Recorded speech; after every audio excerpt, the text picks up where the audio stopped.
It's the Brian Lehrer Show on WNYC. Good morning, everyone.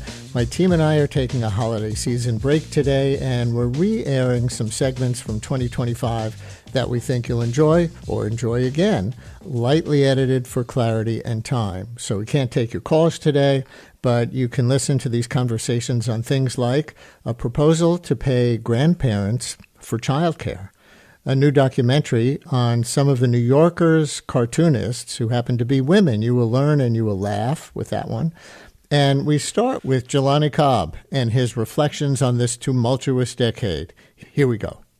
Back with us now is Jelani Cobb, New Yorker staff writer and dean of the Columbia University Graduate School of Journalism. He's got a new book that's a collection of some of his writings called Three or More is a Riot, Notes on How He Got Here, 2012 to 2025. So let's say from Barack Obama's re-election and how he used it to Donald Trump's re-election and how he is using that today. Or we could say from the killing of Trayvon Martin in February 2012 to what Jelani calls the volatile white nationalism and reactionary concern with demographics that defines the moment we're in now. But the book also gets personal and granular down to the fate of Jelani's alma mater, Jamaica High School in Queens. Jelani, always good to have you on with us. Welcome back to WNYC. Thank you, Brian. Always good to talk with you. Can I start with some context about you? You note in your article in the book from last year about the re-election of Trump that your life, like those of many black people of your generation, was shaped not by the brutality of segregation as your parents' lives had been, but by the success of the battles of the 1950s and 60s to uproot it. Can you talk a little about you coming of age at the exact time that you did in the arc of black history, of American history, and what mindset you started out as a journalist with in that context? Sure. My parents were part of the Great Migration. My father came to New York from Georgia, a small little town called Hazelhurst. And, my joke about that would be, if you've heard of it, it means you're my cousin. And then my mother came to New York from Bessemer, Alabama, and, they met in Harlem. And so they had seen, they had very particular personal reasons for leaving the South. And they felt that there was this artificial ceiling on what they could aspire to, or what any black person could aspire to, in that time and in that place. And it was very much kind of drilled into me in a way I think that would probably be very familiar to the children of immigrants. And in some way, the kind of leaving the South and coming to New York was a kind of immigration narrative. Mm-hmm.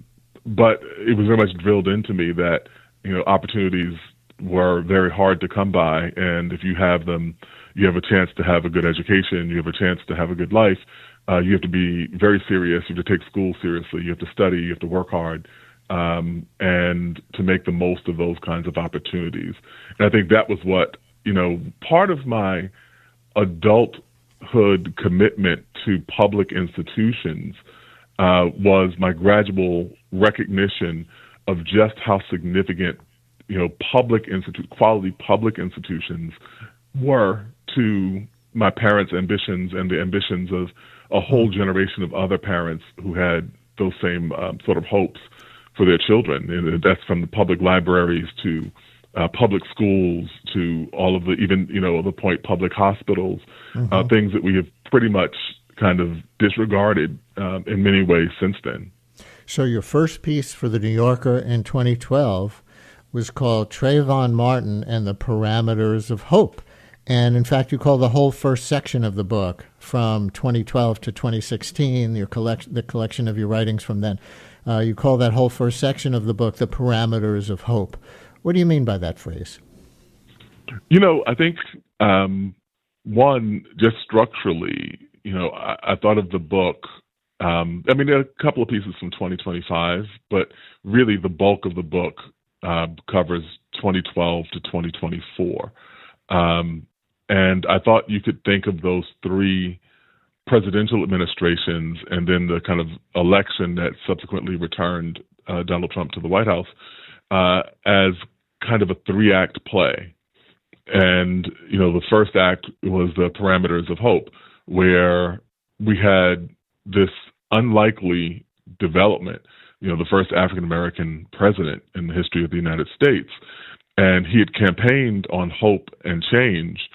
And, in the course of the campaign and, right up to the election, it seemed like the parameters of that hope were limitless.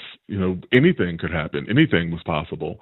And as the kind of gifted rhetorician that Barack Obama is, he did an excellent job of kind of convincing his audience that, there were limitless possibilities. And then the experience, as is always the case, the actual experience of governance and, the day-to-day realities of intransigent opposition and, miscalculations or kind of random events that change the stakes that people are operating under, all the things that happen, in other words, what we might otherwise call life, began to make it clear that there were parameters to the hope and that there were limits, kind of political limits or social limits of what could or would be achieved in a single presidency. And that's where that first section has that title, The Parameters of Hope.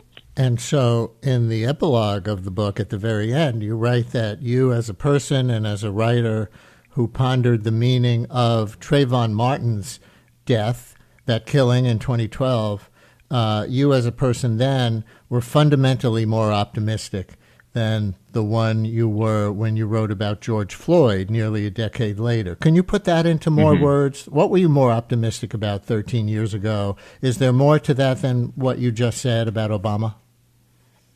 Yeah, I think that, in some ways, I don't want to put all of this at Barack Obama's doorstep. I think he was a convenient barometer in some ways, for that time period. But a lot of this, was a product of other kind of social dynamics. In 2012, we were still thinking about this heady, really unbelievable pinnacle of social movements that had begun decades earlier, more than a half century earlier, with the hope of kind of furthering multiracial democracy in the United States. And we hadn't really seen the contours of the backlash to that yet, which is why I think it was easier to be optimistic. And I should say I have not abandoned optimism. I just think I was more optimistic in that moment than I was when George Floyd died. And you very quickly, you saw a moment of reckoning, as we kind of referred to it, but very quickly, even from the outset of that, you began to see the tides pushing in a different direction, such that we have a society that is far less sympathetic, than if were something like George Floyd to happen now. We would have a society that is generally far less sympathetic to that kind of incident than it would have been just 5 years ago. Yeah, and you wrote that the earliest pieces in the collection were published during the Obama presidency, just to cite that era one more time, when the contours of the backlash to his mere existence, as you put it, were just becoming visible. So I wonder, with now, 10 years of hindsight, how much of Donald Trump's election in 2016 did you or do you attribute to that kind of racial backlash, to the mere existence of somebody like Obama in that office, as opposed to the issues Trump ran on that year, a backlash to illegal immigration from Mexico, a Muslim travel ban at the time of terrorist attacks by ISIS, or how much are all those things demographically related? I think those things, there's no real dichotomy between them, because let's remember that the first political act that Donald Trump, did or took was that he declared that the president was not actually the president because he wasn't a citizen and he wasn't qualified to even vote in the election that he actually won. And the kind of birtherism lie that, he promulgated, far and wide, And so that was directed at Barack Obama specifically, but it was also playing on nativism, and kind of xenophobic fears that are very common in American history. And it was easy to pivot from that and just, segue into we should be fearful of Muslims. The Muslim ban, by the way, not unrelated to the idea that people had accused Barack Obama of being a covert Muslim. And the idea that we had to renegotiate all of these trade relationships, which had been another barb that was directed at Barack Obama, whom Trump deemed to be kind of utterly incompetent and a product of affirmative action, which again has been a target that's we've seen come to the foreground in the course of the Trump era. And so I think that this kind of resentment to Obama was an active ingredient, but probably necessary but not sufficient for the kind of political tides that we saw in 2016. This actually reminds me of your latest article in The New Yorker. And listeners, if you're just joining us, my guest is New Yorker staff writer and dean of the Columbia University Graduate School of Journalism, Jelani Cobb, with his new book, 3 or More is a Riot, Notes on How We Got Here, 2012 to 2025. It's a collection of his writings for The New Yorker overall that time. You single out 2 landmark laws from exactly 60 years ago, 1965, that you say are the animating forces of Trumpism today. Want to tell everyone which 2 laws from 1965 and why? Yeah, there are 2 laws that Lyndon B. Johnson signed about 7 weeks apart, I believe. And the first was the Voting Rights Act of 1965, which, as you know, transformed the electorate of the United States, particularly in the South, where there were literally millions of African Americans who were prevented from voting through the threat of violence or other kinds of mechanisms that we use to dissuade black people from casting ballots.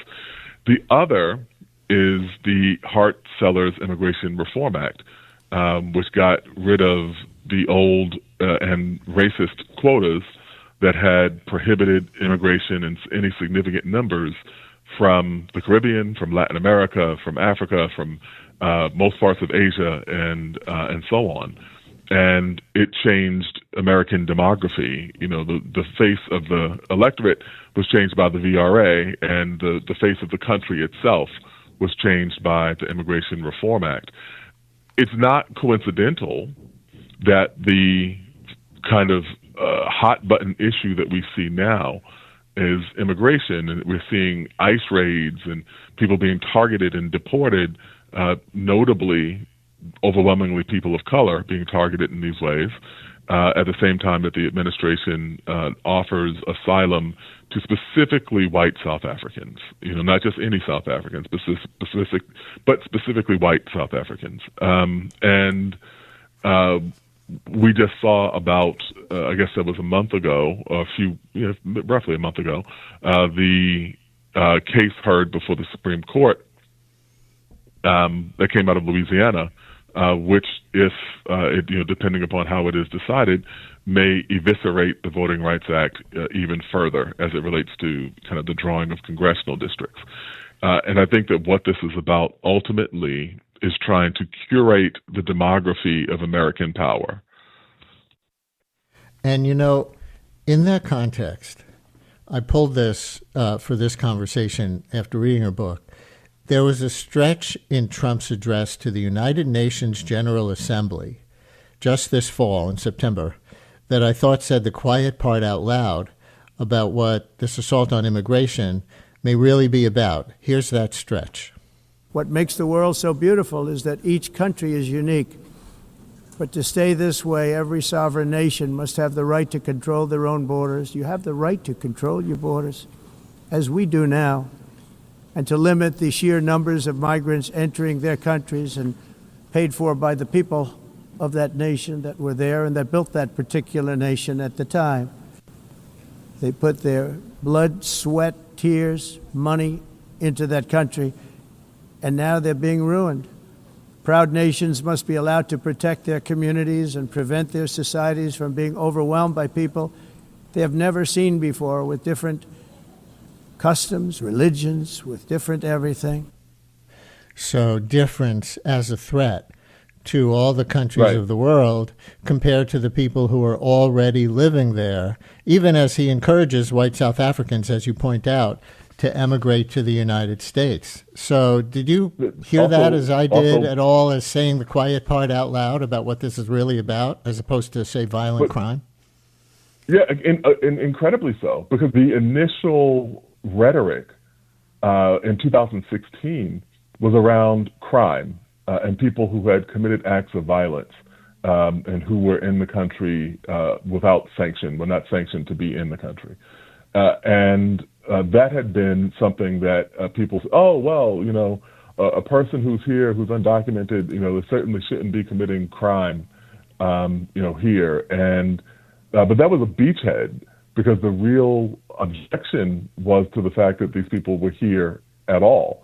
And then even in the first Trump term, you began to hear people in the administration saying that they had to target immigration, period, including legal immigration, which is not what they were saying up front.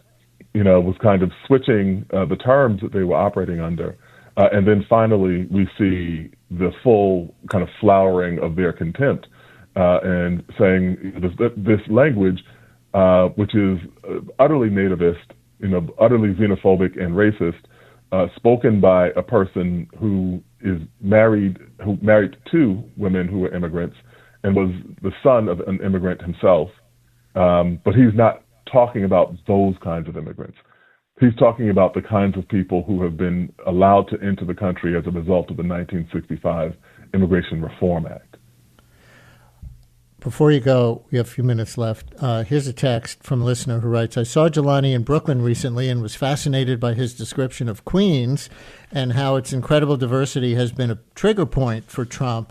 Can he talk about that? And so let me kind of combine that with a question that I wanted to ask you about Jamaica High School, what it meant to you as a kid from that part of Queens at the time, and what happened afterwards that prompted you to write about it.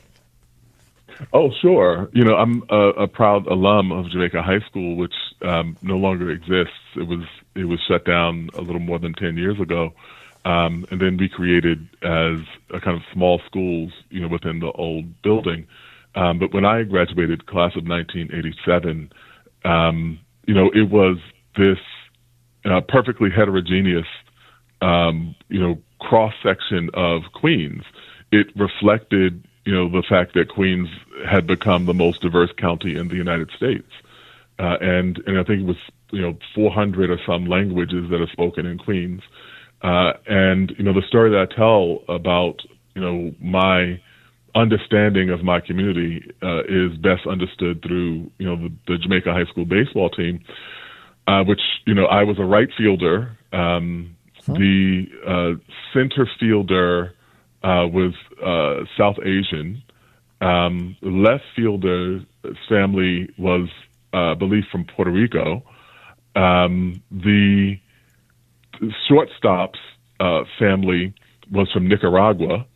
The third baseman was Jamaican. A first baseman was Jewish.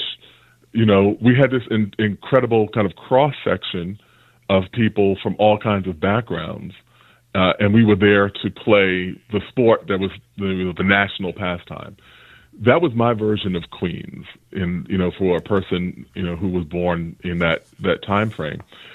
Donald Trump is also famously a Queens native, but he's a generation older, and he came of age in the years prior to the 1965 Immigration Reform Act. I was born after it. And at that point, Queens was the second whitest borough of New York City. You know, little known facts is that, you know, when Jackie Robinson played for the Dodgers, purchased a home in Queens, and a cross was burned near his property to let him know that he was not welcome there. And so all of those things, were a kind of different version of Queens. And so Queens went from being that one thing, a highly segregated, mostly white enclave of New York City, to being the polyglot, multilingual, cosmopolitan, most complicated, most diverse county in the United States in just a few years, in a span of, in the aftermath of the Immigration Reform Act. And for many people, they reacted with the kind of circle the wagons mentality that I think that you see in Trump's rhetoric. Who are these people? Where are they coming from? What God are they praying to? What is this food that they're eating? That language that came to the foreground in the 2016 election was really a product of Trump being a Queens native in the 1960s and 1970s. And that allergic reaction to diversity had become a national issue in the intervening decades. The book is called Three or More is a Riot, Notes on How We Got Here, 2012 to 2025, by Jelani Cobb, New Yorker staff writer and Dean of the Columbia University Graduate School of Journalism. Thank you so much for sharing it with us. Thank you. Brian Lehrer on WNYC, much more to come. The Brian Lehrer Show is on tape today, so we won't be taking your calls.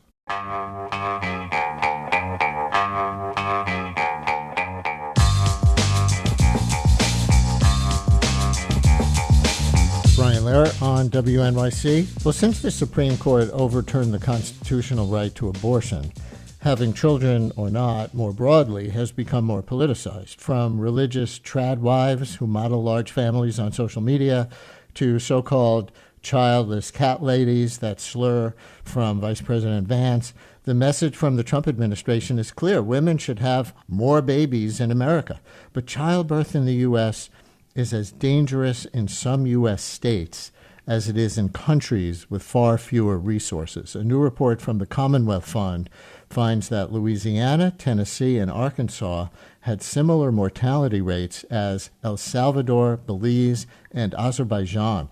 The report warns that the overturning of Roe, plus impending Medicaid cuts, quote, will likely deepen coverage instability during pregnancy and after delivery, periods already marked by high rates of churn and care disruptions that contribute to poor maternal and infant health outcomes, unquote.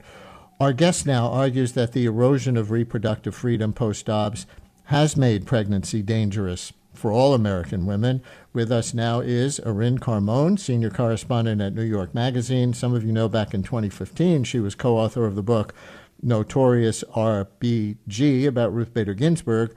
Her new book explores what it means to be pregnant today in America through reporting and personal stories. It's titled Unbearable, 5 Women and the Perils of Pregnancy in America. Irin, welcome back to WNYC. Thank you for joining us for this. I'm so thrilled to be back together, Brian. And you write, the end of Roe versus Wade, allowing about half of American states to enact abortion bans almost overnight, has already brought unimaginable pain. It has also exposed how broken the existing system already is, shaped as it is by the same values that animate abortion bans. What are you looking at? Well, Brian, in the immediate aftermath of Dobbs, I think many people were surprised to suddenly be hearing stories about people being turned away for non-abortion care, miscarriage care, ectopic pregnancies, early labor that would never result in a live birth, being denied emergency care in these circumstances that when people thought about banning abortion, they didn't understand that this is also abortion care, or that doctors would be so afraid of providing necessary health care that they would turn patients away because of the chilling effects of these laws. I think Dobbs was a clarifying moment. It was an accelerating moment. And what I wanted to do with Unbearable is to tell a story of both how we got to this point and how it's playing out, because the kinds of artificial separations in the law, they don't exist in people's lives and they don't exist in medicine. These are all deeply interconnected medical and personal experiences of pregnancy, whether you're looking to end your pregnancy or not. And I want to make this local for our listeners right away. in a way that may surprise them? Because in your book, you tell the stories of 5 women in Alabama and also New York City. You write, quote, "We like to congratulate ourselves in New York, but somehow the largest, wealthiest city in the country with its world-class hospitals and universities is also a place with a starker racial disparity in maternal mortality than Alabama." And of course, New York also has liberal abortion laws, which Alabama no longer does. Can you talk to us about the racial disparity here in New York City and why you spotlighted those? Brian, it blew my mind to learn that our already unforgivable national disparity in maternal mortality, wherein a Black woman is, the most recent number is 3 or 4 times likelier to die for a pregnancy-related cause than a white woman. At the time that I was, of course, every year these numbers are slightly different, but in recent years in New York City, Black women have been 9 or 12 times likelier to die for pregnancy-related causes than white women. And so I'm so glad you highlighted that passage, because I knew when I was figuring out how to tell a bigger and deeper story than just our most recent catastrophe, that I wanted to understand how it could be that right here in New York City, where I live, and where I was pregnant first during COVID and then during Dobbs, could have these unforgivable disparities. Like, what was the mechanism? And what I realized is that even in progressive places where you can access an abortion, this is fundamentally a story of inequality, which is part of our story of American pregnancy care, where we have some of the most storied institutions that have the most resources to provide healthcare, but that these riches are unevenly distributed in our city, and that there are public hospitals. I focused on one, Woodhull, where every day, despite some people trying to do the best they can, unforgivable mistakes are being made, patients are being abandoned. 2 different patients might be treated completely differently depending on their characteristics. And so when we tell a story of the difficulties of being pregnant in America, you're right, we do tend to say, okay, Alabama, their numbers for maternal mortality overall are really high. They banned abortion. They don't offer health care. But right here in New York City, one of the women that I wrote about, I met her at a preschool picnic in my own community. And I tell her story of trying to find a different kind of pregnancy care, one where she would be treated like a whole person. And unfortunately, she woke up in the intensive care unit at Woodhull. A second woman that I write about had the same doctor, the same botched C-section 4 years later. And as a Black woman, she was part of that tragic statistic where she lost her life. And so I did want us to look in the mirror. I think it's the greatest city in the world, but we've got a lot of problems to tackle.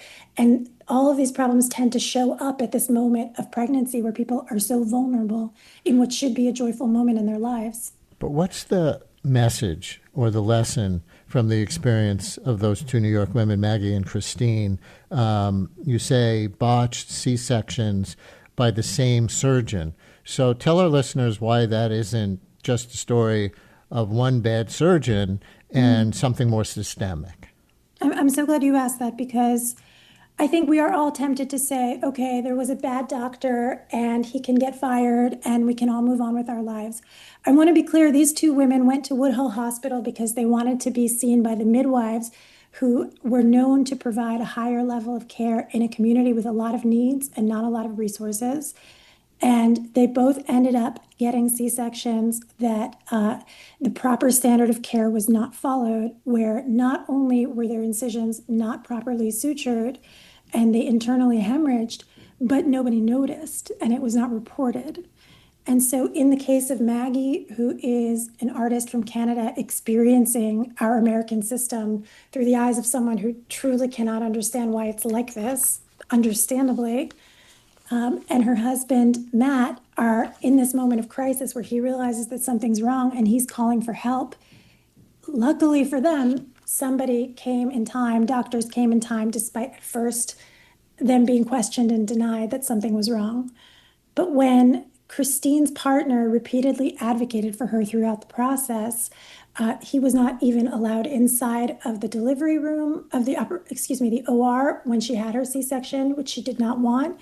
He was repeatedly, in trying to advocate for her, they called security on him And while he was in the NICU with his son, she was left alone to hemorrhage and eventually died that night at Woodhull.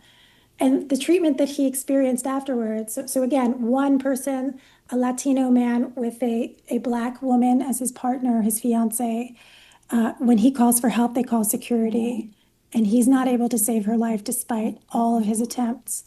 But also the follow-up care. Why was she left alone? Why were they repeatedly having to advocate for themselves and feeling like they were risking being retaliated against because they were making themselves a problem? This is a catch-22 that shows up in the research. There's also significant research that shows that racial maternal mortality gap can partly be accounted for whether a patient goes to a hospital that predominantly serves other Black patients. So it's telling us something also about the resources at these hospitals.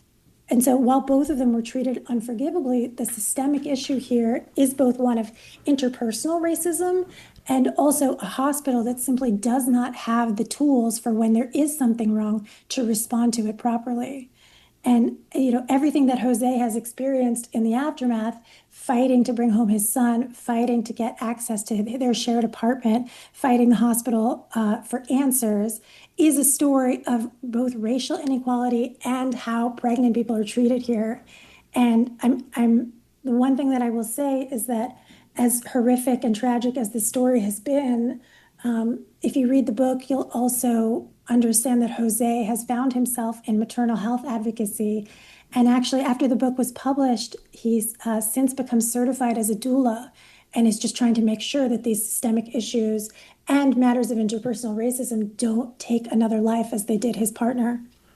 And sure enough, listener texts, midwives and doulas are the unsung heroes of maternal care. I'm proud that New York City has expanded access to doulas and midwives in recent years and hope the city continues to invest in this essential care, writes one listener. I do want to get back to the southern states in a minute. I read out those stats at the beginning about how 3 states in particular have maternal death rates similar to 3 countries around the world that people would be shocked to hear American healthcare outcomes being compared to. But in New York, if this is a systemic problem, do you go in the book to what systemic solutions might be, especially to the racial disparity?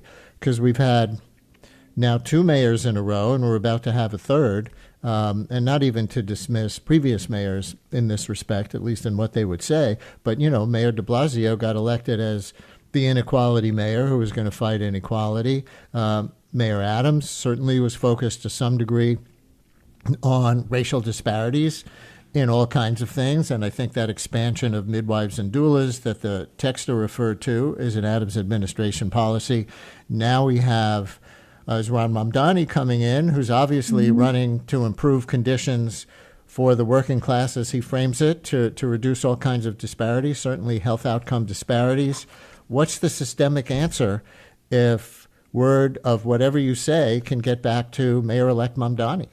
Well, I certainly think that expansion of midwives and doulas is extremely important. I will say that having reported a little bit on the citywide doula program, I know some incredible advocates who are doulas who've been in the system who had to drop out because they weren't being paid in a timely fashion and they needed to support their own families. So I think also making these programs sustainable.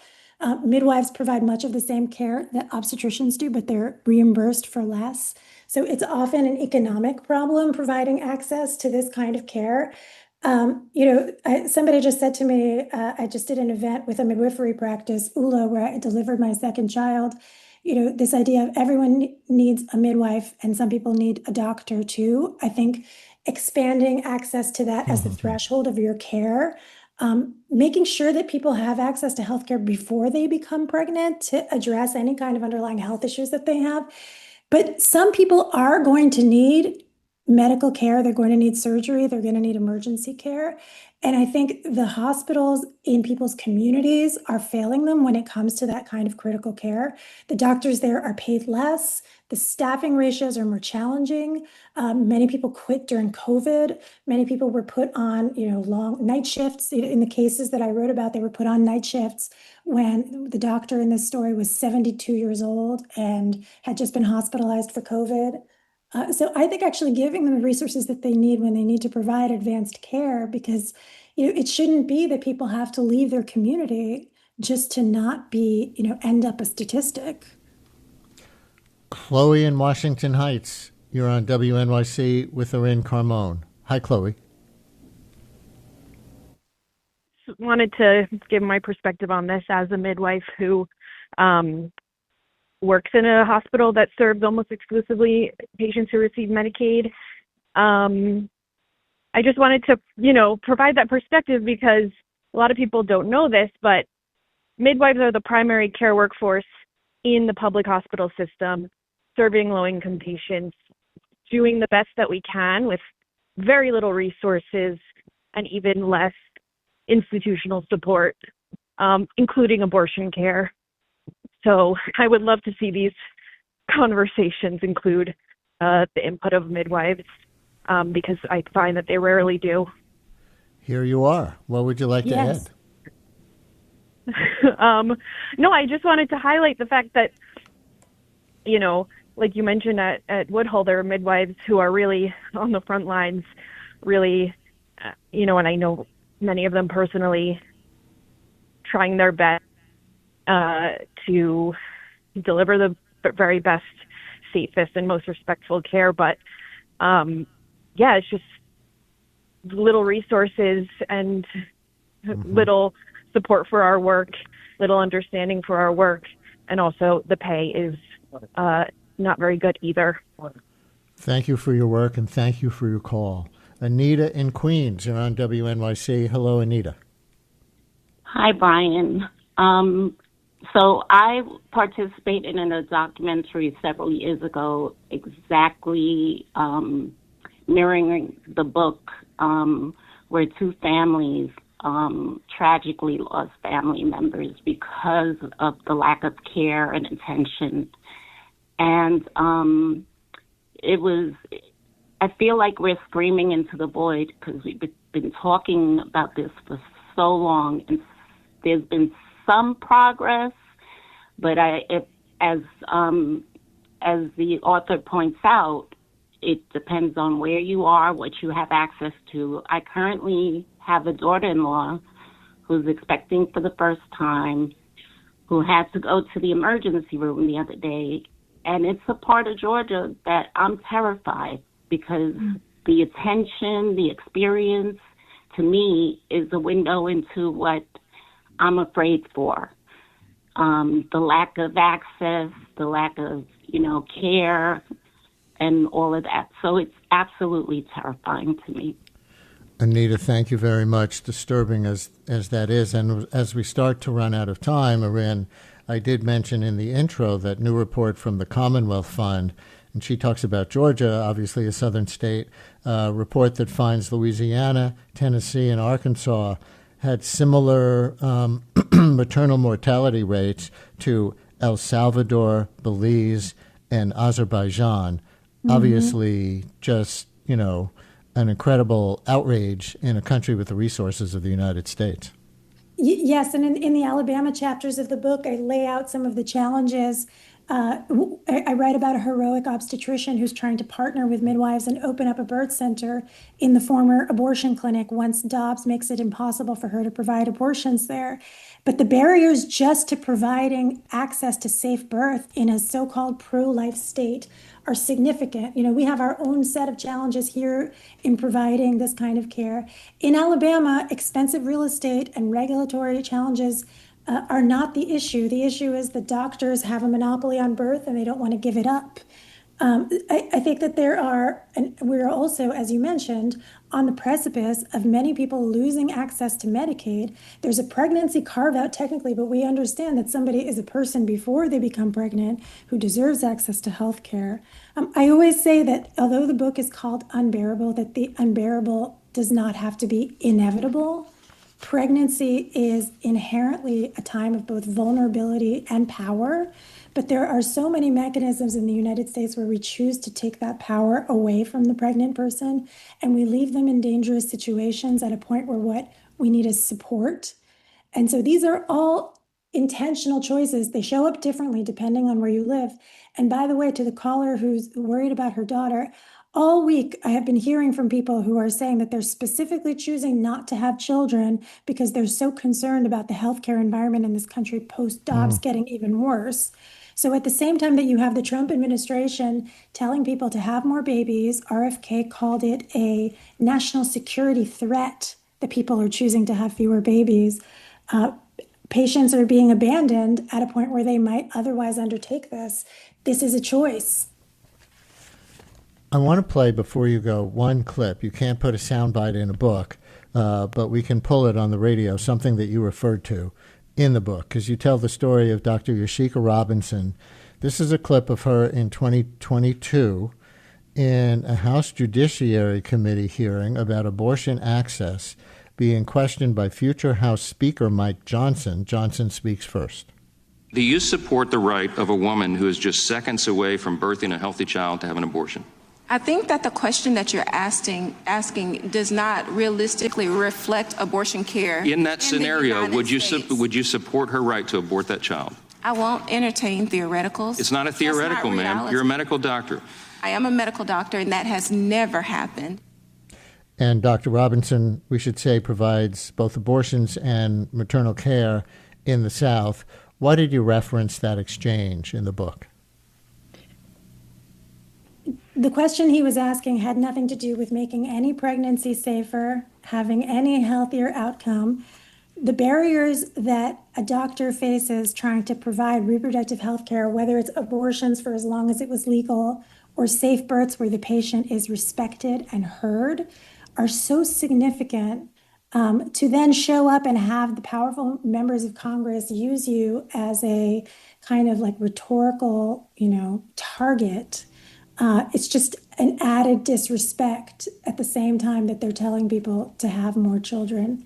I did really want to say that the reason that I wrote about Dr. Robinson, too, is that historically, abortion care and birth care were not separated. They were both provided by midwives. Abortion was not illegal at the founding. This is a 19th century phenomenon when doctors took over medical care.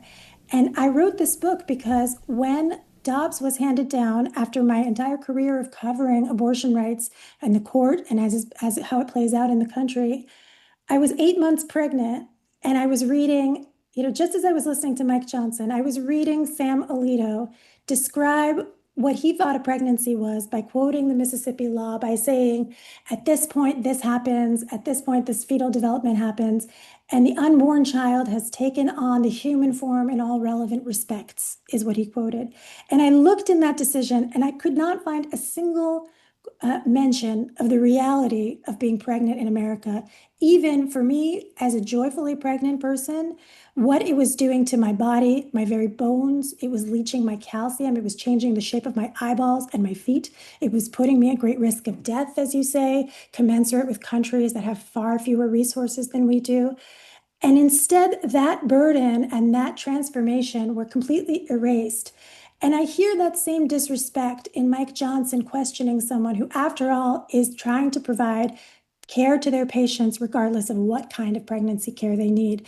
And it's kind of how we got in this situation in the first place, is that disrespect. Irin Carmon, senior correspondent at New York Magazine. Her new book is Unbearable, 5 Women and the Perils of Pregnancy in America. Thanks very much for coming on and sharing your book with us. Thank you, Brian. More to come on The Brian Lehrer Show. Stay with us. The Brian Lehrer Show is on tape today, so we won't be taking your calls.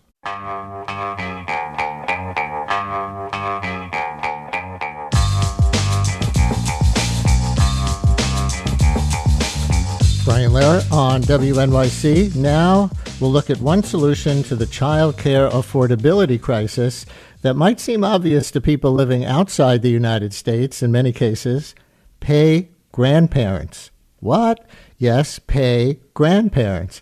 Marina Lopes, author of Please Yell at My Kids, a guide for Americans seeking to learn from parenting cultures around the world, has a new piece in The Atlantic that suggests that Americans looking for affordable, high-quality childcare should consider paying their parents to watch their kids, using Singapore as an example where this model is not only successful but extremely popular. Marina joins us now to make her case and maybe take some of your stories or questions. Marina, thanks for coming on for this. Welcome to WNYC. Thank you so much for having me on, Brian. I guess we should say what a lot of people are probably thinking first. Well, this would depend at very least on the relative financial status of the grandparents compared to the parents, right? In Singapore, that's actually not the case. So I'm a foreign correspondent. I moved to Singapore in 2021, and I have 2 young kids. And I would go pick my kids up at school pickup, and I noticed something was off. I was the only mom surrounded by grandparents. These grandparents were showing up at ballet, they were showing up at soccer. And I learned that grandparenting is a very serious job in Singapore, so serious that it's often underwritten with a financial allowance. Most Singaporean adults give their parents a monthly allowance of around 10% of their income. It doesn't matter what financial situation they're in, and it doesn't really matter what financial situation the grandparents are in. Of course, if they need more money and the children are able to help, they will give more money. But regardless of their financial situation, this is given as a sign of respect. And what it does is it reinforces a system of reciprocal caregiving that I think has really powerful lessons for us here in America, where we're facing an unprecedented childcare crisis. So you have grandparents who offer care for their grandkids in their 60s and are repaid with care in their 80s. And the financial stipend also makes it so that they are able to show up for their grandkids every week. They are able to take on this extra job of caregiving and provide them with a kind of care that is really difficult to find, flexible, quality, and affordable. What about, well, when you describe yourself in that instance as being the only parent who was picking up a kid, everybody else was a grandparent. What about the many older people who want to remain in the workforce and may not be available at 3 o'clock or whenever pickup is? Absolutely. So Singaporeans would say that this is not a transactional relationship. The allowance doesn't depend on the amount of hours that your parent is putting in taking care of their grandkids.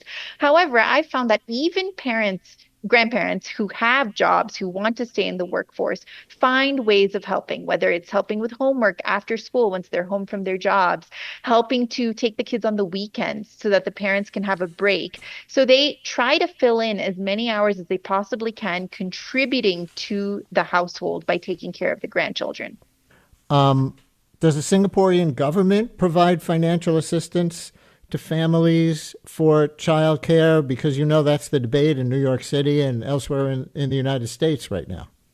Absolutely. The government does back this form of caregiving with significant financial support.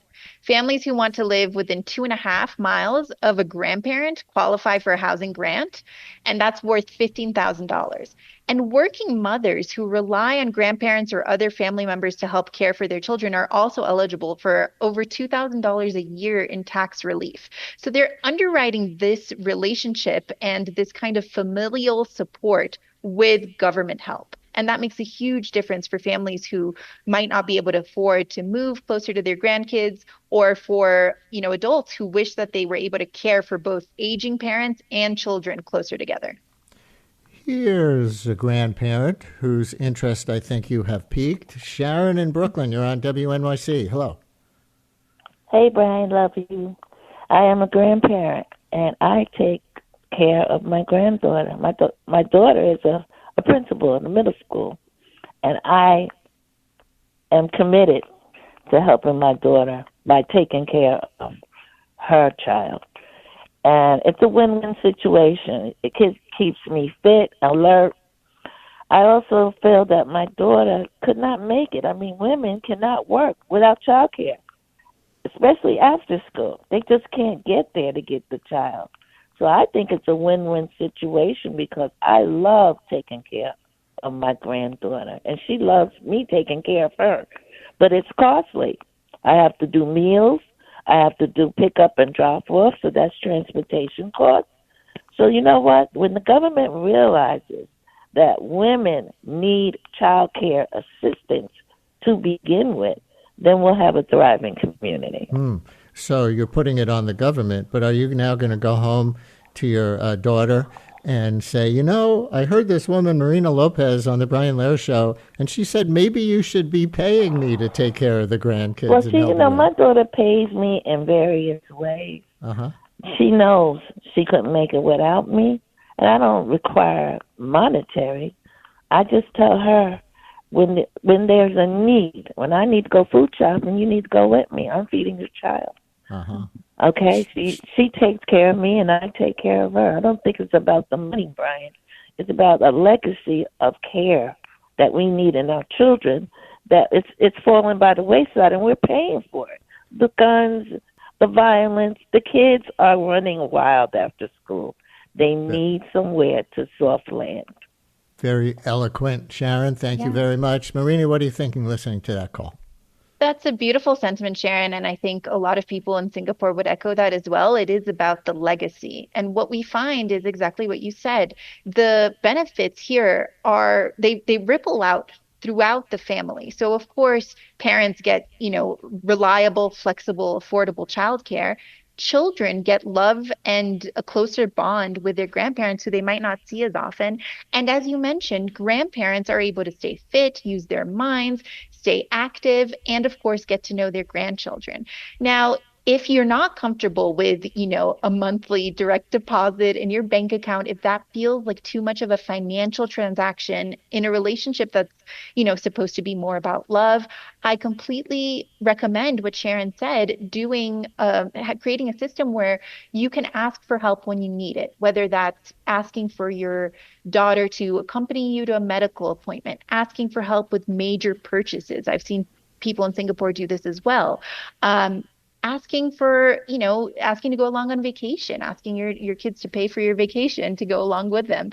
Things like that can make a difference. Now, I have seen financial stipends in the way that it is done in Singapore work really well for families where grandparents don't live close, but wish they did. I interview a family in my article in Seattle. Their mother was living in Kentucky and wanted to live close to the family, but just couldn't afford housing prices in Seattle. So they decided that $1,000 a month was a stipend that would help facilitate that move and help support the grandparents while they did childcare. The other thing that I just want to mention is that we are already paying other people a lot of money to care for our children. Half of American families pay 20% of their income to childcare. And that's when they can find spots available, when they can find quality childcare to send their kids to. So if you are one of those families, instead of spending 20% of your income to send your child to a childcare that might be overcrowded or not even have availability, giving some of that money to a family member is a great way to ensure that they are taken care of and that your child is receiving the best quality care. Of course, this doesn't work for all families, but it is a solution that I think is worth considering here in the U.S. Another grandparent calling in, Cheryl in Pittstown in Jersey. You're on WNYC. Hi, Cheryl. Hi, Brian. Long time, first time.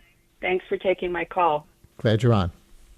So I moved from California to the East Coast 12 years ago when my first grandson was about to be born.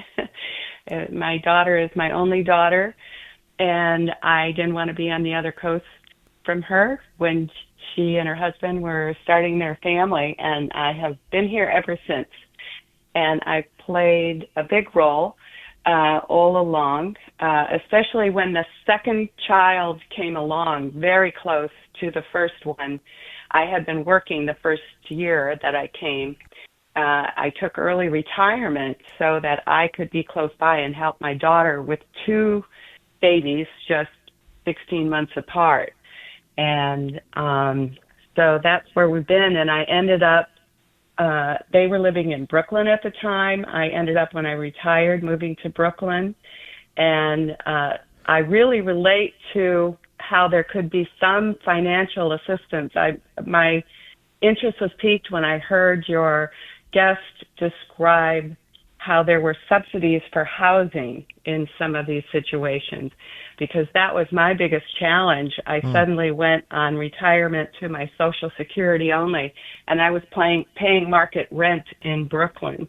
And my son-in-law and daughter did help to subsidize me until I could get into low-income housing, which I did eventually. It's a wonderful story of, again, I guess kind of like the first caller's story, Marina, that it's kind of different for every family, right? So there was a particular financial arrangement helping her with housing until she was able to get her own feet on the ground. This grandma who moved across country to be with her daughter and grandchild.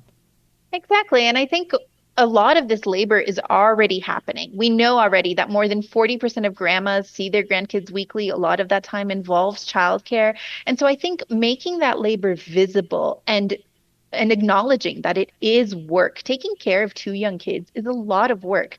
Retiring early to do it comes at a financial cost. And so if we can acknowledge that as a society and individually in our families figure out the best way to compensate grandparents for the time that they spend with their grandkids, it helps make this system more sustainable. This is what Singapore understands.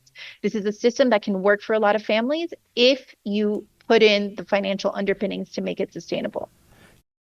We're getting a kind of pushback on this from people who say the problem with this is that it seems to either institutionalize or at least reinforce the idea of family care, detached from outside the nuclear family, that there should be social supports, there should be government supports. And it's kind of the wrong emphasis to be lauding putting this on the family.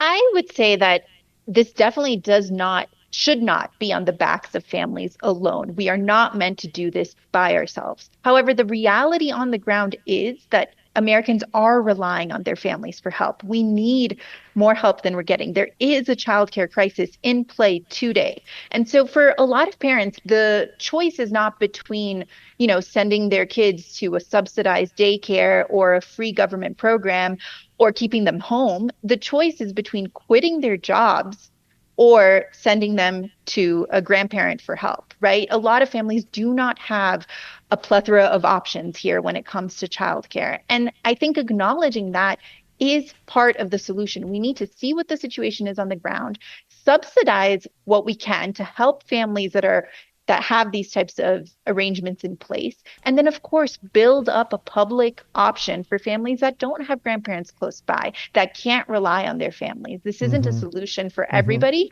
but it does address a lot of the problems that are already happening in the current situation on the ground today.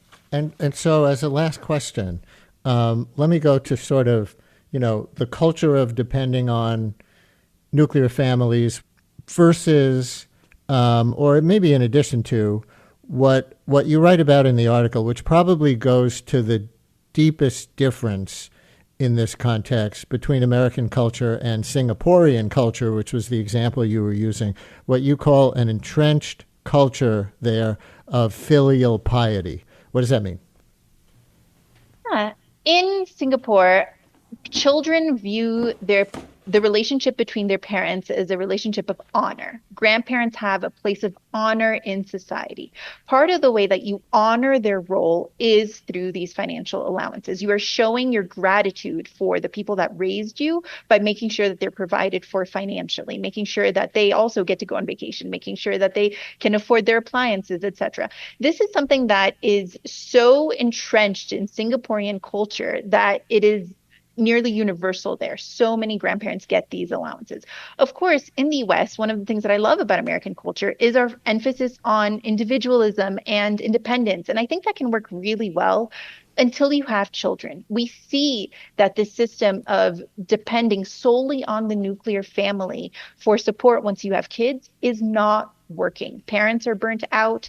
They are cash strapped. They are having fewer children.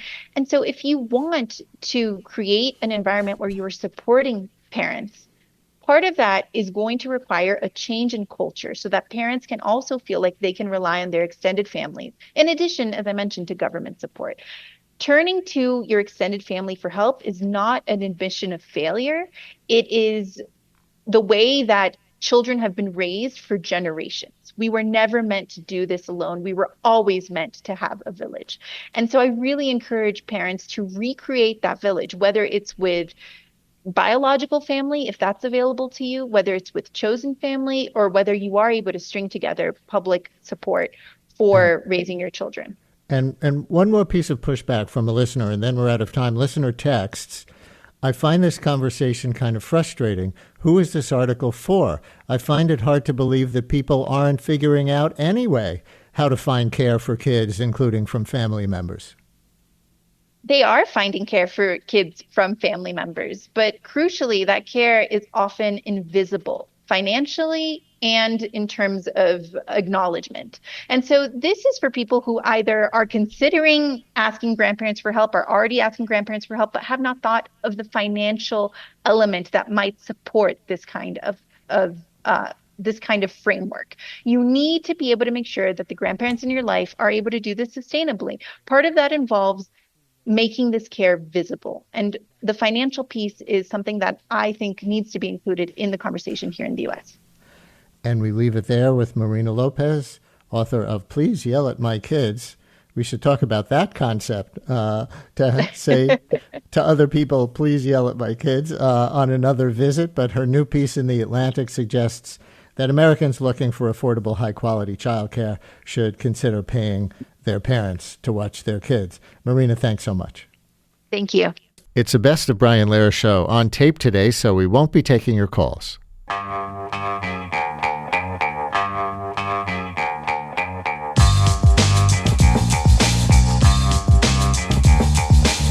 Brian Lehrer on WNYC. Good morning again, everyone. Julia Ioffe is with us. You may know her reporting as a founding partner and Washington correspondent at Puck News.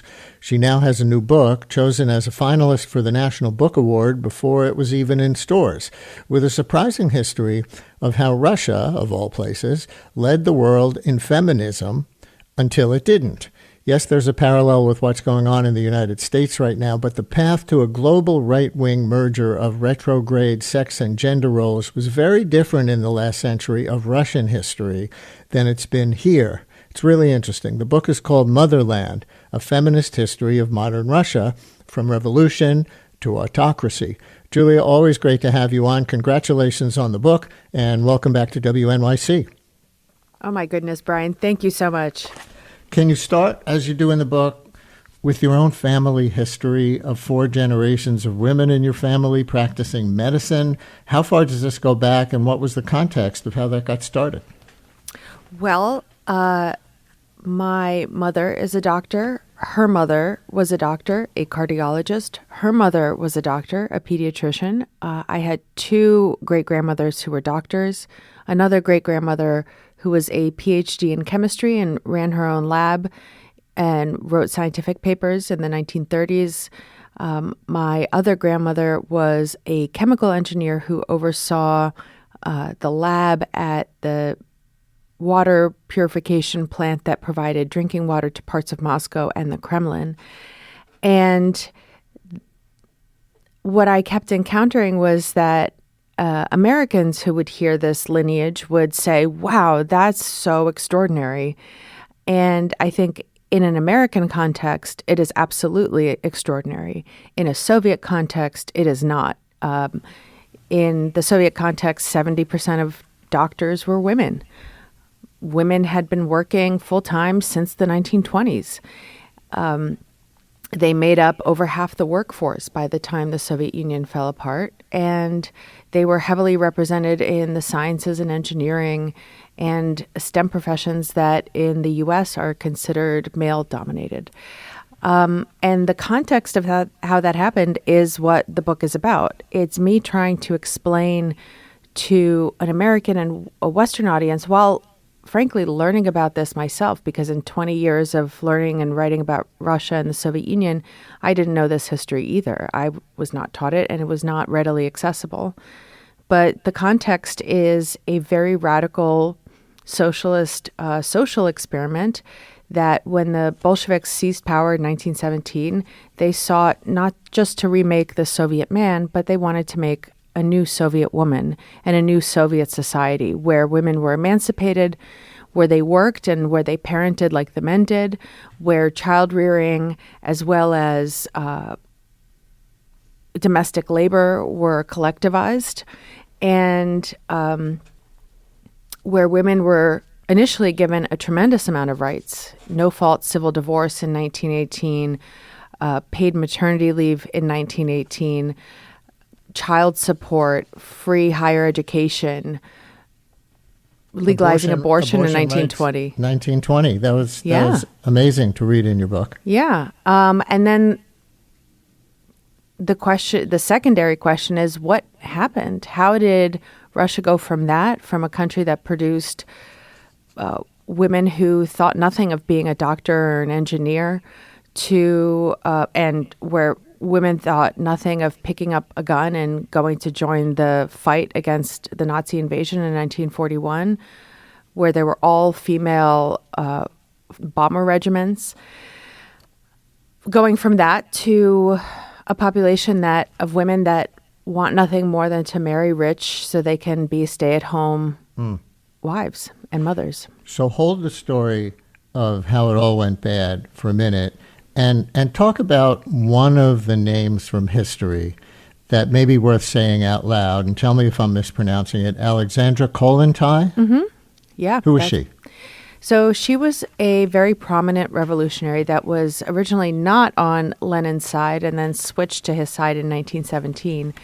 But, if the big names in Marxist philosophy, like Marx himself and others, kind of yada-yada'd the part about how socialism would liberate women and emancipate women, Kollontai actually fleshed it out in her writings and explained what a socialist society would need to do specifically to emancipate women. It would be to treat childbearing as a collective good that is supported by the larger society. So free childcare, cafeterias, laundromats that the state runs that take the domestic burden off of women's shoulders, emphasizing the importance of work and creative work to a woman's sense of self-worth, liberating women's sexual desires from the confines of marriage. Pretty revolutionary stuff when she was writing it at the turn of the 20th century. It sounds, revolutionary even now, but imagine what it sounded like 120 some years ago.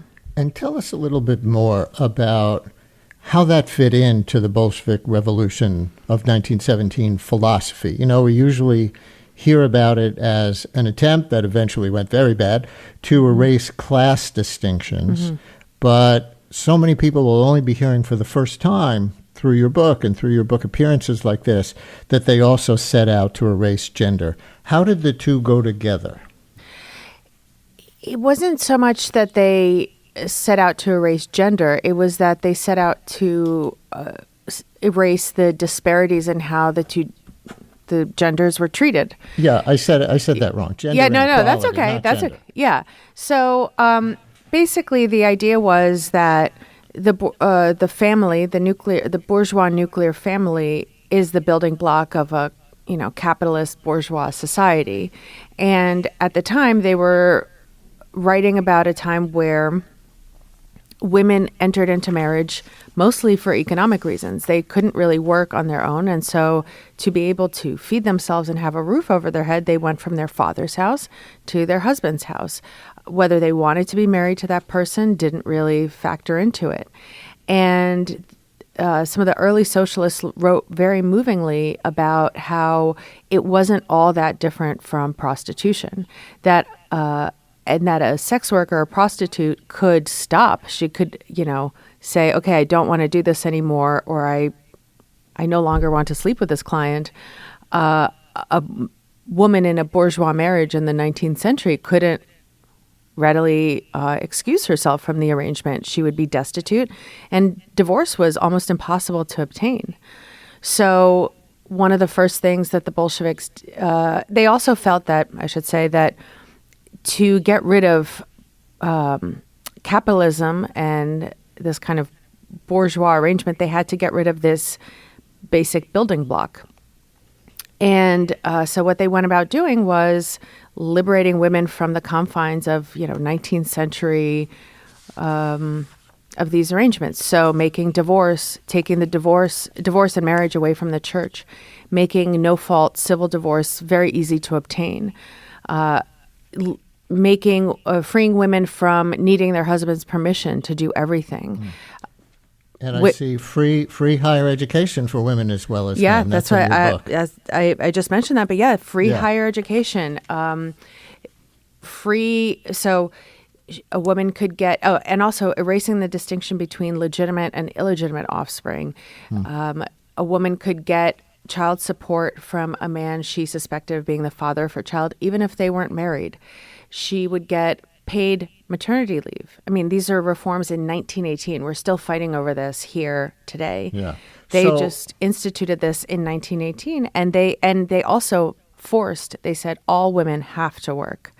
For them, for socialists at that time, the idea of work was central to their to a person's kind of self-worth and value and self-conception. What we call work outside the home. Yes. So who took care of the kids? Well, the idea was that the state would do it, that there would be state-run nurseries and there would be state-run laundromats to do the laundry and wash the cloth diapers, that there would be state-run cafeterias to feed everyone. Lenin put it I think very funnily, where he said, it's very inefficient to have 1 million women slaving away in 1 million stinky kitchens. Why don't we just consolidate it? And you'll be surprised to know that not everyone liked that, and it also didn't really pan out. The state had other priorities, especially when it was broke after a world war and a civil war, and artificially created famines and political repressions, and then a second world war, and then a Cold War with a very expensive arms race. So a lot of these things just never panned out, while women were still expected to put in a full day at the factory or the lab or the hospital, without the support that the state had originally promised.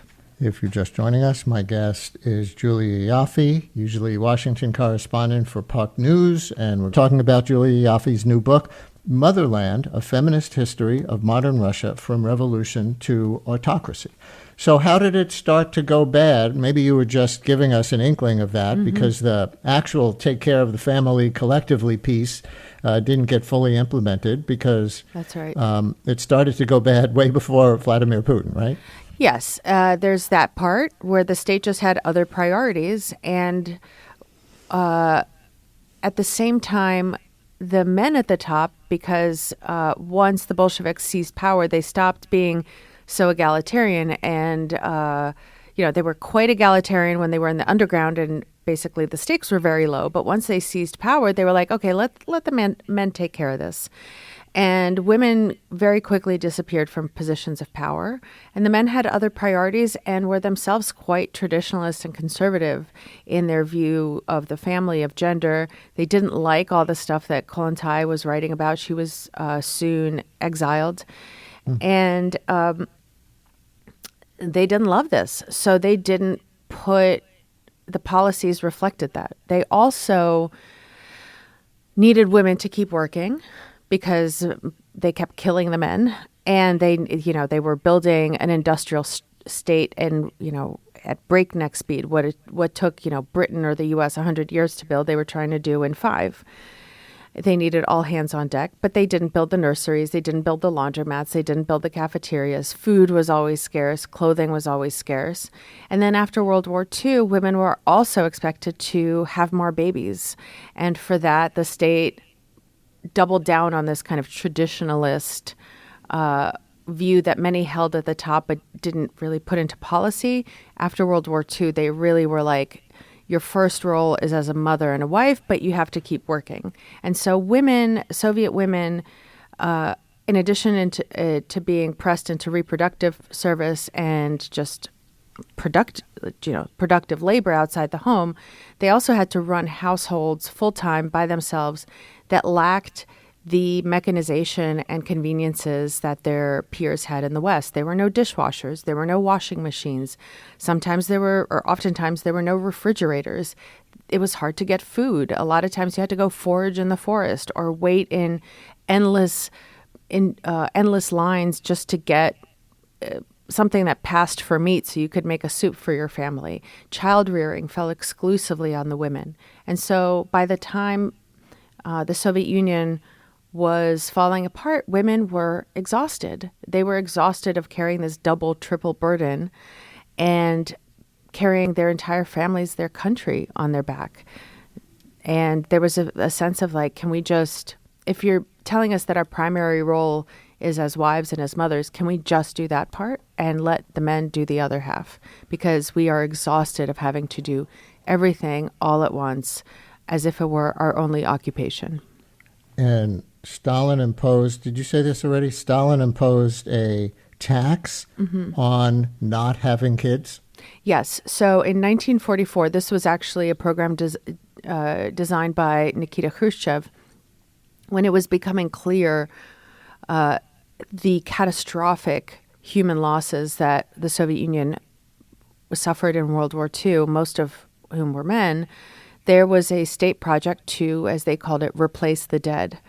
They wanted to have a baby boom, the same way that the U.S. was going to have a baby boom. The problem was that there were many fewer men to have these babies with.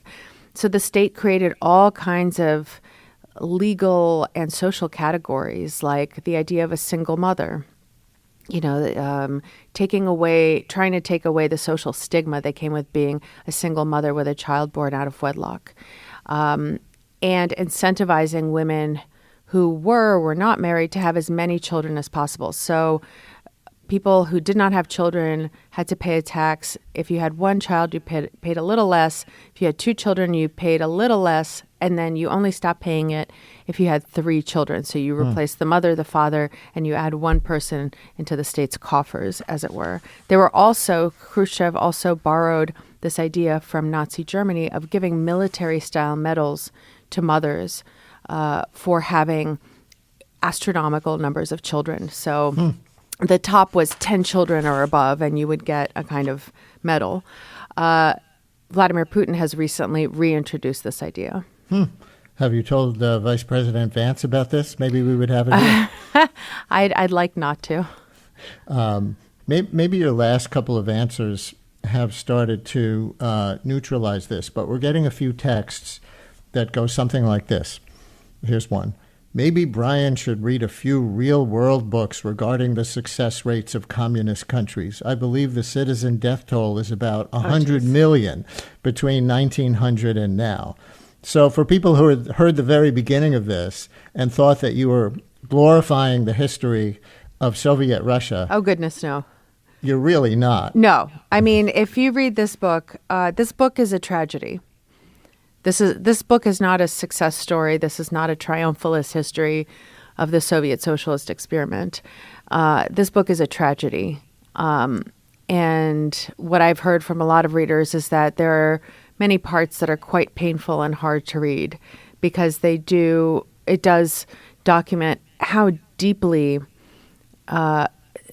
this promise, as well as its betrayal, hurt the very women it was supposed to emancipate, and how deeply it hurt and betrayed them, as well as the broader society, but specifically women. And maybe it's worth saying, since you started with your family story and how many generations of women doctors there have been in your family, that you and your parents came to this country as refugees from the Soviet Union in the 1980s. Why did your parents feel they needed to take you and flee? Because of institutionalized, legalized anti-Semitism that drastically curtailed how Soviet Jews could live their lives. We were second-class citizens. There were many schools and universities we were not allowed to attend. Many jobs that were completely closed, and professions that were closed to us. Casual anti-Semitism. For my parents, for my mother, the deciding factor was the summer of 1988, which marked the 1000th anniversary of Russia becoming Christian. There were rumors that there would be pogroms and that the police were handing out the names and addresses of Jews. For my mother, whose grandmother survived a pogrom in 1919 and watched her mother be executed, my mom realized it was still, even in the year of 1988, felt it was absolutely feasible and plausible for this to happen again, and decided, my father had long wanted to leave, but she finally gave him the green light. And that was on top of, the living in a totalitarian dictatorship where you can't read what you want to read, you can't associate with whom you want to associate, you can't say what you want to say, and there's no food and no clothing, and it's just society is kind of in a shambles. The reason that you and I are having this interview in English, that I wrote this book in English, is because the Soviet experiment failed, and because the Soviet experiment also in internationalism and egalitarianism, not just by gender, but by nationality, religion, failed. And people like my family were driven from the country. So enter Vladimir Putin eventually. What kind of sex or gender role politics did he grow up with or develop as an ambitious political adult? Well, he grew up in the post-war traditionalism that had been imposed by Stalin. This return to normalcy, return to traditional gender roles, and that seemed to have resonated deeply with him. He's a very traditional guy, and under his rule now, a lot of that has come roaring back and has become state policy. So again, the Putin's government has explored reintroducing a tax on childlessness. He has reintroduced these medals of motherhood. Russian students in schools are being taught lessons about religiosity and chastity and the value of having many, many children. Cabinet ministers in his cabinet, women are going around telling young women to forego a higher education so that they can start having children early, so that way they can have many more children. The state has also decriminalized domestic abuse. So it's become this, yes. This has become a hyper-masculine, hyper-traditionalist, aggressively so state. And some of that is because of the post-war traditionalist context in which he grew up. And you tell the story of when Boris Yeltsin handed power to Putin around 25 years ago. Putin didn't even tell his wife it was going to happen, and you excerpted that part on Puck. Can you tell that story? Yeah, so Boris Yeltsin, who had been ailing and increasingly useless as the president of Russia, on New Year's Eve 1999, went on TV and said, basically, I'm stepping aside, and here's this new caretaker president, Vladimir Putin. And this was all televised then. Putin gives a little speech, and his wife at the time, Lyudmila, did not know this was happening. So she got a phone call from a friend congratulating her, and she thought it was kind of a New Year's greeting. Everybody was calling each other and saying, happy coming New Year, etc. And so she's like, yeah, congratulations to you too. And the friend was like, do you not know what just happened? And it turned out she didn't, that her husband apparently had been in these talks for weeks to become Boris Yeltsin's successor. She hadn't even known to turn on the television. So she didn't see her husband take on this new role. And she was incredibly upset. She understood immediately that her personal life was over with all this. Julia Ioffe, our guest from Puck News, with her new book, Motherland, A Feminist History of Russia from Revolution to Autocracy. Want to hear another person's family story? Karina in Brooklyn, you're on WNYC. Hello, Karina. Hi. So I was born in Ukraine in 1973. Both my parents were engineers. Mm-hmm. They were treated equally, and the opportunities provided to my mom in the workforce were very much equal to men. My mom had a very strong position. She felt power and empowered in the workforce. But what I wanted to point out is what I have found is once the women entered the home, mm-hmm. so you could be boss at work, yep. but once you entered the home, you were subservient to your husband, mm-hmm. and you were responsible for raising the kids, running the home, mm-hmm. and anything that was associated with that. And that was maintained throughout, my childhood. And, that then obviously started to peter out. But there were these examples of strong women in the workforce that really empowered, I think, young girls. But there always was this double standard of what happened once you were back, at home. Did you hear stories like that in your family, Julia? Oh, absolutely. And the book is full of them. This was what Karina describes is exactly what happened. And not only that, these women were often subservient to husbands that were quite useless and were dissolute drunkards who didn't bring home their salaries or, were these kind of overgrown man-children that they also had to take care of full-time. So it wasn't just that they were raising and taking care of their children full-time. They were also taking care of their husbands full-time. And that's if they had husbands.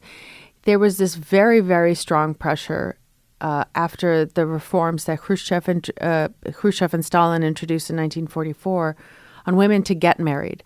But there wasn't a lot of men around. So there was this panic that develops in women that you have to get married, you have to have a child no matter what. And this becomes even more important than your career. And so there are these incredible pressures on Soviet women. On top of that, I think what Karina said was incredibly astute, and that's exactly what was happening across the entire Soviet Union. The other thing is that they were running a household not in America where you could go to the supermarket, quickly fill up a shopping cart, go home, have some pre-prepared meals, a TV dinner you could pop in the oven or the microwave. Everything had to be made from scratch every single day. There were no washing machines, so a lot of people lived in communal apartments. So they were washing their clothes by boiling them in pots on a stove with every other family that was boiling their laundry in a pot on the stove. After spending a whole day at work being the boss, you then had to grab your kids from school, run to the store, get in line to order whatever kind of paltry selection of foodstuffs they had in the store, then get in another line and wait to pay for it, then get in a third line and wait to pick it up, which took up tremendous amount of time. Then you have to go home and you have to cook the dinner. There's oftentimes no refrigeration. You have to help your kids with your homework. You have to feed your husband. Then you put your kids to bed and you darn their socks and so make clothes from scratch because you couldn't get clothes anywhere. It was incredible that Soviet women were able to do it as long as they did because it was just so much work, both at work and at home. And as one historian said, Soviet women did each of these jobs, the job in the workforce, the job as a homemaker, and the job as primary child rearer, as if it was their sole job, even though they were doing three of them. When did they sleep? They didn't. They didn't. And again, by the time the Soviet Union fell apart, they were exhausted. As one woman wrote into a newspaper in the late 80s, when things were freer under Glasnost, She said, sure, Soviet women can do everything. We just don't want to anymore. So back to the present. How does Putin use traditional gender roles in his autocracy today? Use the word autocracy. And how similar or different would you say it is to how Trump or others on the political right use it in this country? You use the term Christian nationalism to apply to both, but of course the Soviet state was officially non-religious. Christian anything had to make a comeback. But how does Putin use traditional gender roles in his autocracy today, and how similar or different from anything Trump is doing or his allies on the Christian right here? So the church has come roaring back in Russia, in part because the Kremlin has asked it to and has empowered it to. After the collapse of the Soviet Union, there wasn't a governing ideology anymore. There was no national idea. And the church stepped in to fill that void, just as it had pre-1917. So then the idea of the Russian nation becomes a Christian one, and the Russian Orthodox Church is quite backwards. So it's the idea that, you know, men are men and men are violent and men naturally want to conquer and go to war.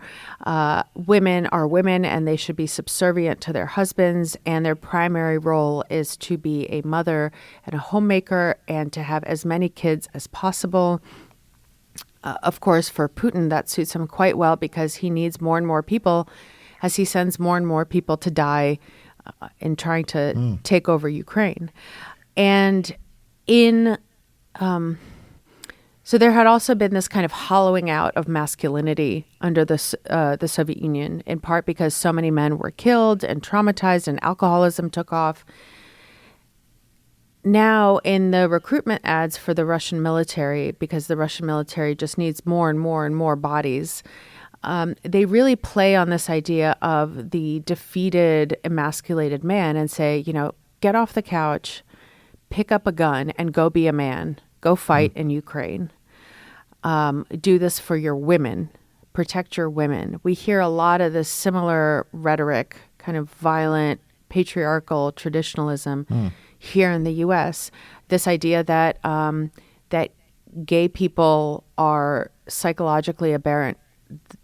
Putin's government labeled the global LGBTQ movement, whatever that is, as an extremist one. So now gay Russians are on par with ISIS or Al-Qaeda terrorists. And the Russian authorities have been breaking up raiding gay bars, but even parties, private parties in private people's homes, and saying these are gatherings of extremists. These are extremist cells, and they're beaten up on camera, which is, and these videos are then blasted to various Telegram channels. These people are given insane prison sentences. Again, there's this idea that the government is propagating that men are men, women are women, and the men are in charge. There are only two genders. Where Absolutely. Did we hear this? Well, so it's interesting because Putin, even in declaring the full-scale invasion of Ukraine in February of 2022, said very clearly that one of the reasons he was going to fight in Ukraine and try to conquer Ukraine wasn't NATO, it was what he said was the Western imposition of values that are alien to Russia. The idea that there's more than two genders, the idea that, the radical feminism. He explicitly said that this was one of the reasons he is fighting in Ukraine. And he has come back to this idea over and over and over again, as have other members of the elites, saying that they're fighting in Ukraine because soldiers, when they go to Russian soldiers, when they're fighting in Ukraine, discover gender-neutral bathrooms. Oh, my God. And so, of course, we have to conquer and destroy this country. So how do the women, given even your previous answer, if you can know as a reporter, given how closed the society Russia is at this point, how do the women feel about this? And the men being encouraged to be men and pick up a weapon and go fight in Ukraine. Are women all behind this? Or, are they scratching their heads and saying, why are we doing this again? Well, women as you know, are not a monolith, and there Right. have been different responses. There are some women who have completely bought into this hook, line, and sinker. And there have been stories of mothers calling their sons who have fled the draft, saying, "You're a scoundrel and a coward. You've betrayed your motherland. You need to go and fight. And I don't care if you die, at least you'll die a hero. Right now, you fled your duty, your patriotic duty, and I don't even want to be associated with you." There are some mothers like that. There are mothers and wives who have gotten in their cars and driven behind the convoys taking their drafted sons and husbands down to Ukraine and demanding that they be freed, demanding that they be released from the clutches of the Ministry of Defense. There are some women who see the massive financial incentives that men are given to fight in the war in Ukraine. I mean, massive, orders of magnitude more than they can make in their civilian jobs. They're being offered to them in the military, plus a massive signing bonus, plus 3 million rubles if you're injured, and 5 million if you're to your family if you're killed. This in a country where the average salary is about 50,000 rubles a month. These are astronomical numbers, and so there have been some women who smell an opportunity in this.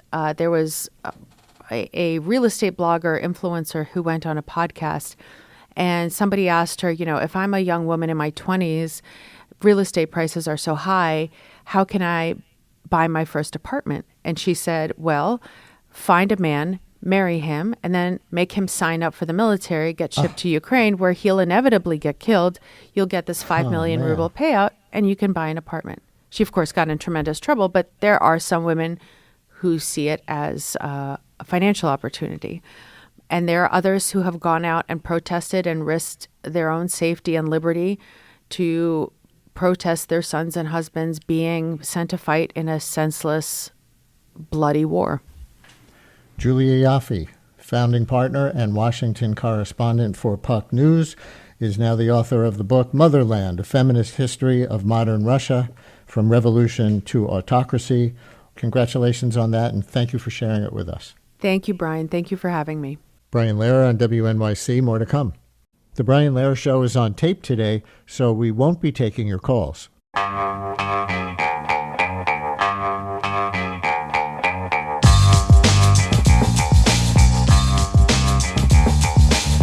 Brian Lehrer on WNYC. We will end on a lighter note with a preview of a new documentary from New Yorker cartoonist Liza Donnelly, Women Laughing, brings us into the world of the women who make some of your favorite side-splitting cartoons in The New Yorker each week. Here's a 40-second preview of the documentary.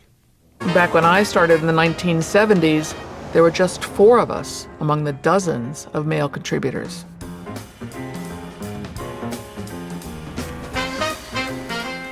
Now, almost half of the people drawing for the magazine are women.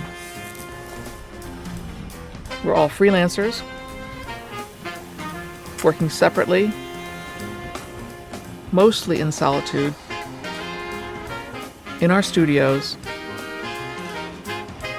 sometimes out on the street.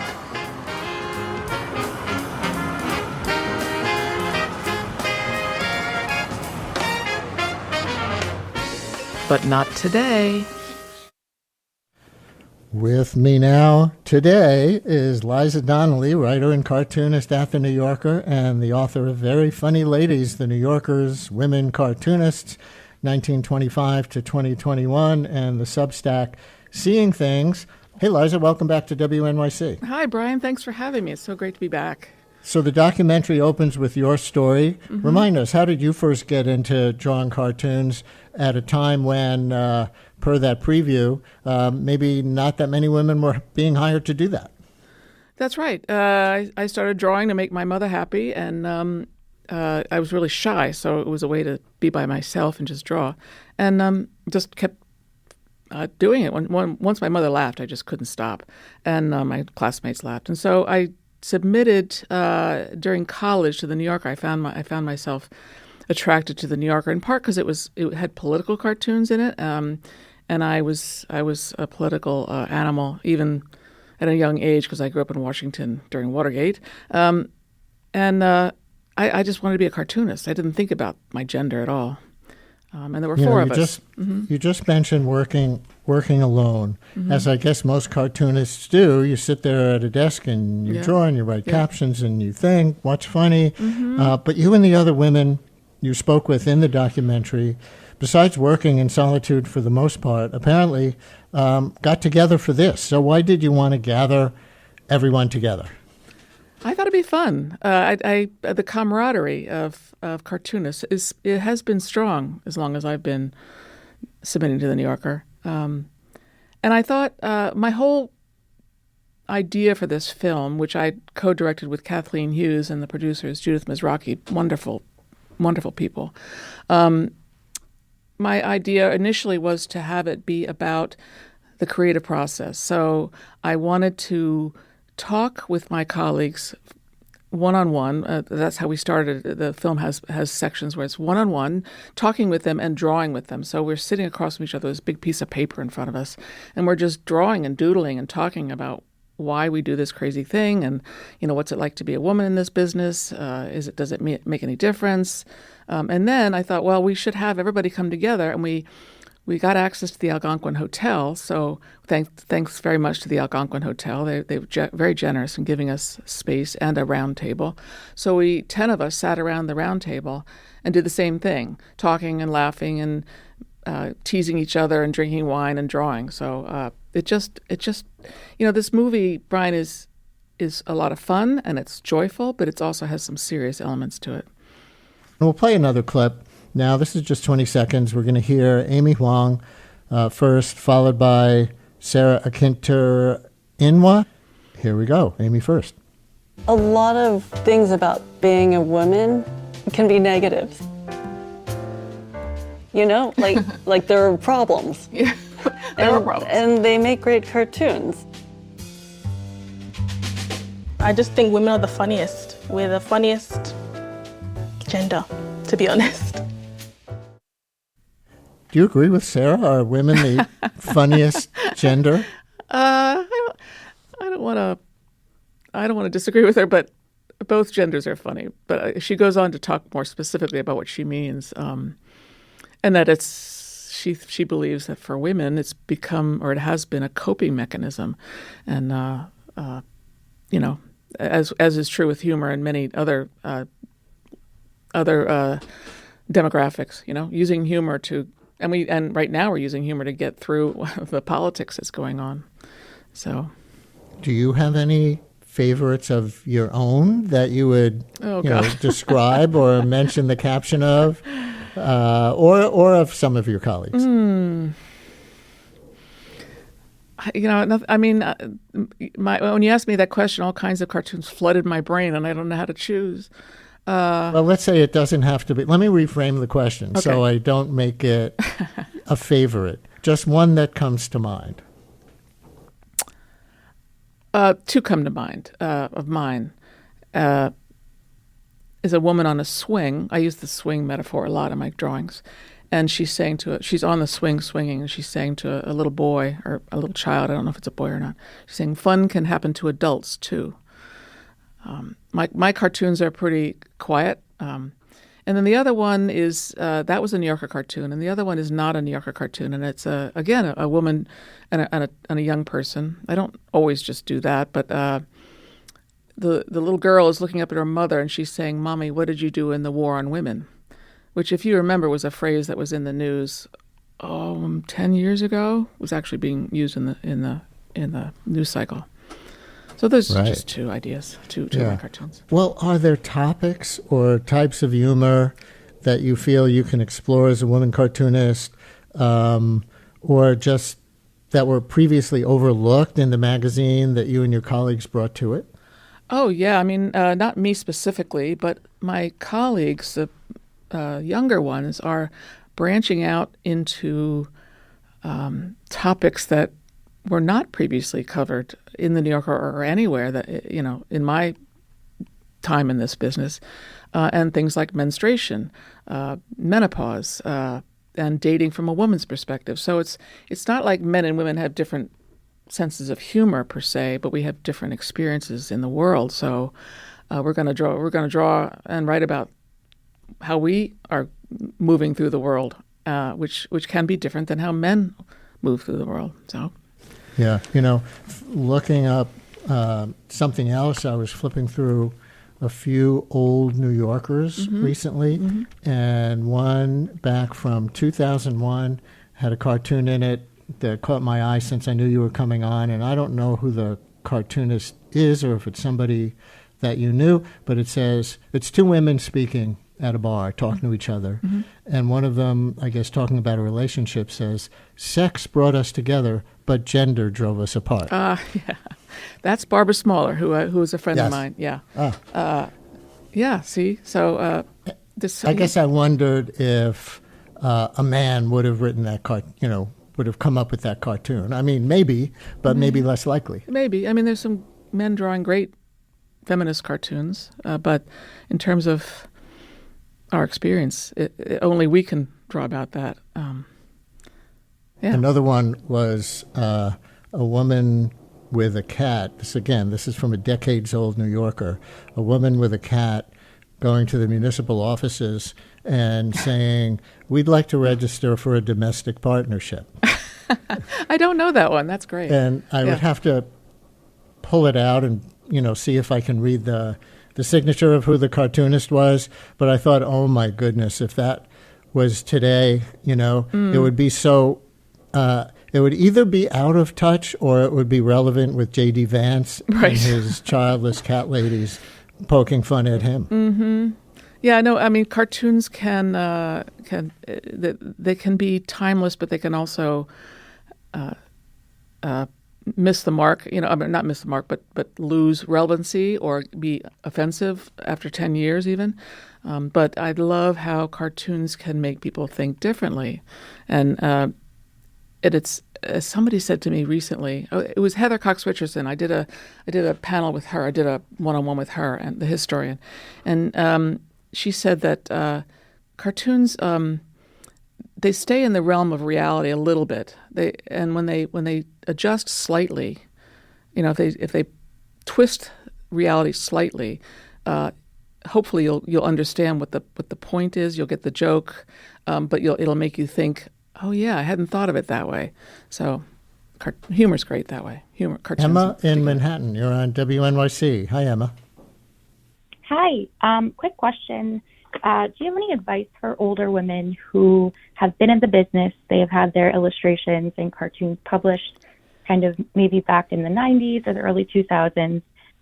So any advice for women who have to adapt to the newer technological skills that editors and publishers are expecting? Thank you. Mm-hmm. Thank you. I don't know what you mean by newer technological skills. A lot of us do draw on machines. I draw on iPad and on paper. You just have to keep drawing, and I love technology, so I try to adapt to what tools there are out there, such as the iPad, or using my phone over my hand and drawing for people that way, a video. I do a lot of that on my Substack. So just playing with the new technologies is... But let me ask you this new technology question to close. After women cartoonists have fought to achieve nearly equal representation at the New Yorker, just as you're reaching this milestone, AI image generators are becoming capable of creating cartoons and illustrations without any human. And I'm curious if you and the women you spoke with for the film are thinking about AI's impact on your profession and career prospects in any way. We didn't talk about it in the film. We didn't go there, but certainly it's being talked about among my colleagues, because there's an app out there now that says draw your own New Yorker cartoon. I shouldn't be saying this on the radio because people will go try to find it, but I worry. I mean, there's nothing like a human sense of humor, and they can't recreate that. They can sort of the computer can recreate the semblance of a joke, sort of to make it funny, but it's nothing like humor coming directly from the heart of another person or directly from the hand of another person. So hopefully, I don't know. Hopefully, I'm not anti-AI, but hopefully we will figure out a way to work around this. Do you use it at all to help you come up with cartoons? No. I wonder who does. It's a good question. I wonder who does. Mm-hmm. Maybe that'll be a follow-up segment. Yeah. But for today, my guest has been Liza Donnelly, writer and cartoonist at The New Yorker, author of the book Very Funny Ladies, The New Yorker's Women Cartoonists, 1925 to 2021, and the Substack Seeing Things. The documentary, Women Laughing, is brand new. Thank you so much for sharing it with us. Thank you, Brian. That's the Brian Lehrer Show for today, produced by Mary Croak, Lisa Allison, Amina Cerna, Carl Boisrond, and Esperanza Rosenbaum. Dak Goddard-Cohen edits our National Politics podcast, which is an edit of this show. Megan Ryan is the head of live radio. We have Juliana Fonda and Milton Ruiz at the audio controls most days. Stay tuned for all of it.